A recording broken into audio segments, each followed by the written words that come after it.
Hey, nice to see you again. Dominic, the CX guy. Quick intro about me. I am a Zendesk consultant with 8 years of experience, 2 years as Zendesk partner, and I recently completed a contracting agreement, subcontracting agreement with Zendesk, where I helped them with the recent surge in projects. And I'm here to share some of that knowledge. So today we're going to go down the, let's say, beginner alley of Zendesk, and we're going to looking into how to create a macro and what that looks like in terms of the agent experience. So as per usual, if you watch my channel, well, actually, before we jump into the screen and I show you how to do it, if you want to see some special content, please go ahead and leave me a comment or subscribe to the channel. I'd really appreciate it. It has very few subscribers because I've just, I've started for 2 weeks now, but I want to grow it. And I want this to be like an educational channel where you come in and you see how to do certain things, because I run into them every day. Anyway, so as per usual, I'm going to jump in to my screen and I'll show you how to do it. I also have a surprise for you at the end. So hide floating windows, hide this. Okay, so this is my agent interface, right? So I am right now logged in as an agent. I have only 3 views because I like very simplistic views. This is enough to cover everything that I've done, everything that I have to work on in my account or in my normal workday. I encourage you to see the video of how to do this. It's somewhere on my channel. Okay, so macros, right? So let's open a ticket, whichever that might be, right? So as you know, this is my interface. I have I have on the left side my fields that are relevant to my ticket. Then I have here my conversation, and here I have my information about my user. I can choose to potentially change the channel that I use. Right now it's on messaging, but I want to switch it to email. I also have internal note. I can also call, but let's switch it to email. The great thing about macros and the new agent workspace is that right now, instead of using in chat and using shortcuts, you can use macros within the agent workspace, which Agent Workspace, if you haven't seen it, is another video of mine, and you can go back and see it. It's going to be very educational. Okay, so macro, right? I can activate it from here, and I can look over a macro, hover over them, and activate it, right? So I can preview it first. I see what the changes are. Well, this one just adds a tag. What we'll be doing is we want to reach out to the customer and say, hey, dear client, we need more information from you because we want to help you solve your request, and we need you to provide some additional information, some documents maybe. All right, so let's go into our macro, into our admin, right? So we go to admin, manage macros. And we're going to create a macro, right? So this is our macros, macro list, and I'm just going to go ahead and create a macro, add macro. All right, so first things first, I want to give it a name, which is intuitive. Before I give it a name, I want to tell you or let you know that you can categorize macros. And you can do so by, for example, by different categories, right? So in this case, I want to reach out to a client who is, for example, asking for a billing information. So I am just going to categorize all the macros or templates, if you will, into a category called billing, right? Because I want my agents to be clear about what macros that they have available to them. And so I'm going to give it a name. I'm going to say billing.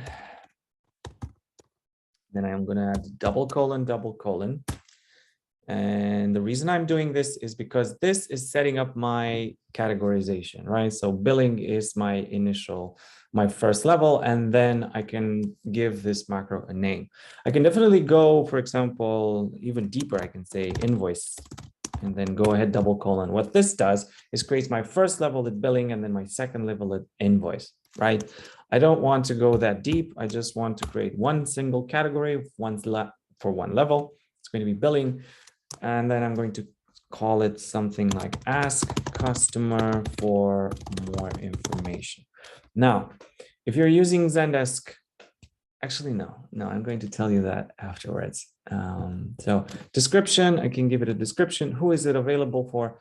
I want to make it available for all agents in this case, or I can just go ahead and be specific to agents in a group or a department, or it's just available to me, which is a good practice. For example, to me only. You should consider letting your agents create their own macros because everyone works different, and we shouldn't limit people to only work how we think they should work. Everyone's different, so they can create their own type of templates for the workflow that they have. And also very worth being mindful of is that your agents are at the forefront of your product and they know your product best. And the more creative you let them be, the faster that they will do their jobs and more efficient, of course. All right, so I'm going to make this available for all agents. So the action that I want to do is I want to get back to the client, right, asking for more information. And I want to set the tickets to pending that this macro is used for because we're waiting for more information from the client. And also the SLAs are going to be stopped when I put the ticket on pending. So first, look for status. I want to put it on pending. And then I want to say comment text, comment mode, actually, comment mode public, because this is going to be a public reply. And I want to say comment description, right? So now I can give a description to the client and say, dear, and then now I'm going to use a placeholder. So instead of saying dear client, it's not very personal, right? So you want to make the end user experience as personalized as possible. So we're not going to do that. We're not going to say dear client. We're going to say dear, the name of the client. And to do that, we're going to use dynamic placeholders or placeholders actually. So to do that, we can use view available placeholders from here. And these are dynamic pieces of code, if you will, that hold information in them. And if I put in this case, I put ticket requester, where is it? Assignee name, assignee first name, assignee, here we go. Ticket requester first name. And if we know the name of that, copy, then paste it here. So if we know the name of the customer, and then each time dynamically Zendesk can look for the name and put it in here. And I'm going to show you how that works. Dear ticket requester first name, in order to help you with your billing request, I'm going to kindly ask you to provide a screenshot, no, actually a copy, sorry, a copy of the latest invoice. Oh my God, my typing is horrible. Okay, in doing so, we will be able to process your request faster. Kindly, and then I can, if you don't have any signatures set up, you can, for example, reference the ticket assignee with a placeholder, like this, with this one. And because I know it by heart, I'm going to type it out, but you can look it in here in view available placeholders. And I'm going to say ticket, you see they're automatically being triggered, and I can see them, ticket, assignee, email, name, first name, last name, first name, right? And this automatically grabs the name of whoever is responding to the ticket. No, this is actually fetching the name of the assignee of the ticket. But what if an agent escalates to someone else, and that someone else needs to have a back and forth with the client? So then let's not do that. So let's say current username,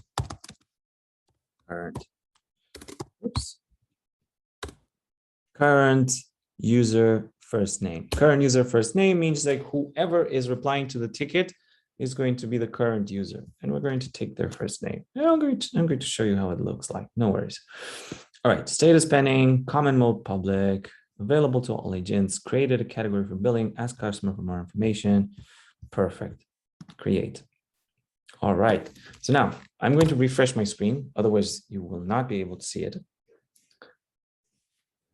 See the changes in your Zendesk. So now we go to one of our tickets. Let's take this one. Let's go here. So we have this, and then we have apply macro.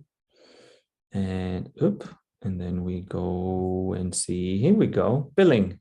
We see the first level, and you see the arrow at the right here. Yep, that's indicating that it's our category, right? So I go to billing, and here we go, ask customer for more information.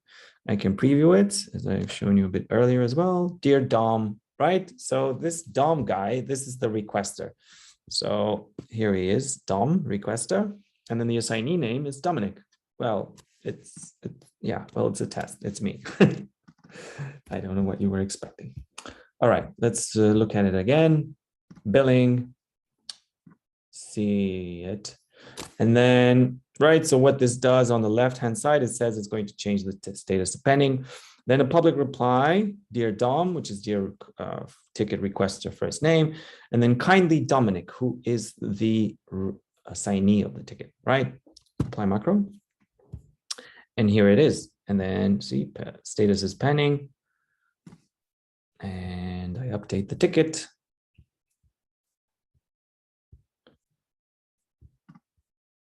Okay. Sorry, I did it via messaging. I should have changed my, my channel of communication to email, but I haven't done that. And yep, here we go, pending.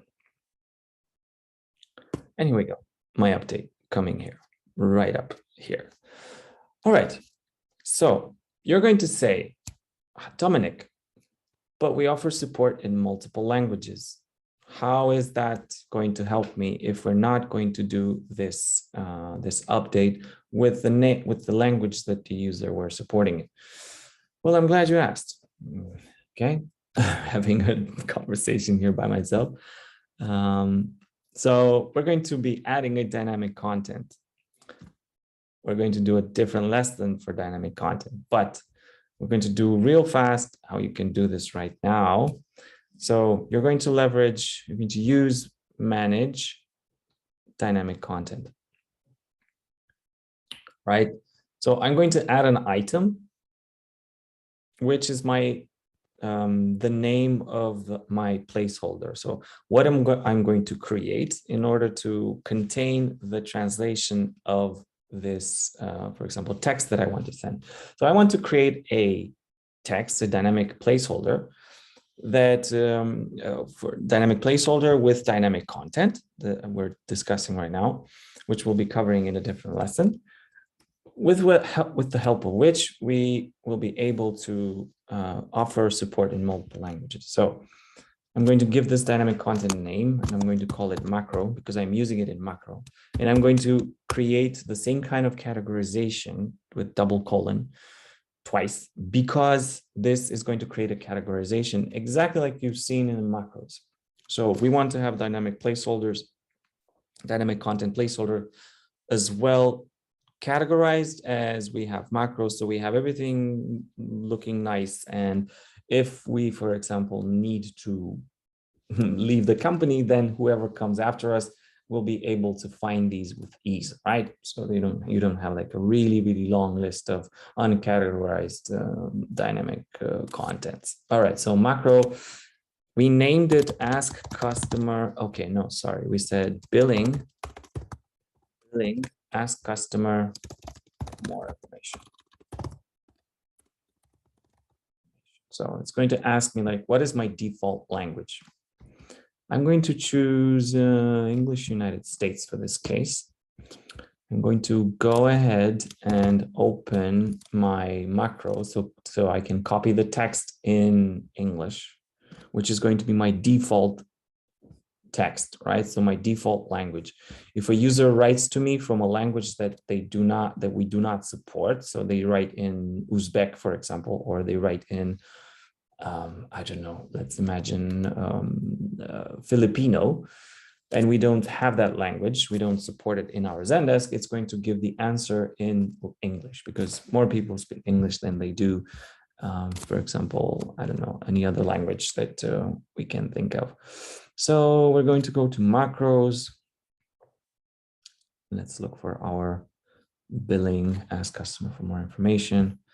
Let's copy this text exactly like it is. I'm going to paste it in here, clean it up a bit. All right. Current user first name, as you've maybe seen in my macro, in my ticket conversation, I already used in this account, I use a signature, but no matter, it's still a good lesson for you. So create.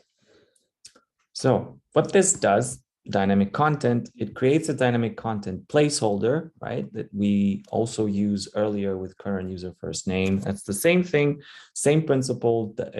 This holds dynamic information. And in this case, translations for different templates. So this is my placeholder. And what I have to do is I have to copy this. And I have to go in, I have to delete my text from the macro, paste my dynamic content, save it. All right. Okay, so right now it saved it for me. And if I support, for example, this user in English, then it's going to offer this text in English. But if they use another language, then I want to have a translation ready, which means adding a variant. So in order to do that, I need to obviously translate my text, which I will do, but yeah, it's not going to look the best. Oh, this is not my text. This is my placeholder. Let me fetch the text, edit this, paste it in my trusty the text from German version. So if you're wondering how Zendesk knows which language that the end user has, is whenever they create a ticket and they write in their native language, Zendesk picks that up through an AI and automatically assigns the language to the end user, which is amazing. So what I'm doing right now in dynamic content, I'm adding a variant for the text in German. So German, pasting the text, create. So right now I have two variants of the text, one in English, which is the default, and one in German. So now let's go give it a test and see how this looks like. So let's go back to our macro. So what we're going to do is we're going to find a ticket and we're going to take a visitor. Let's say this guy, Dom again. And let's check to see what language that this user uses. What language do they have? So I can go here very quickly. I can see that their language is German. So that's amazing. So now, in theory, if I activate my macro, then it should come up directly in German, which would be amazing. Right, so here we go. And here we go. My text is directly in German. And that's amazing. Earlier, I only had English, so it only showed me English because that's the macro that I was using. Anyway, this is in short how you would set up a macro. This is how you would set up a dynamic content placeholder for the macro, so you can offer support in multiple languages. However, maybe your agents log in, for example, from Germany, and they want to have their Zendesk in German. That's possible. However, the macro names, unfortunately, are not supported with dynamic content. So if you want to add, for example, these names of these macros in German, unfortunately, at least at this time, it's not available. The feature is not available. but it will be in the future. I'm not sure exactly when, but it will be. So yeah, that's about it. Let me stop my screen sharing. And that was today's lesson. Yeah, I hope this helps. If you have any feedback, I'd be happy to hear it. Yeah, that's it. I'll see you next time, which is today's Friday, Monday. I'll see you Monday.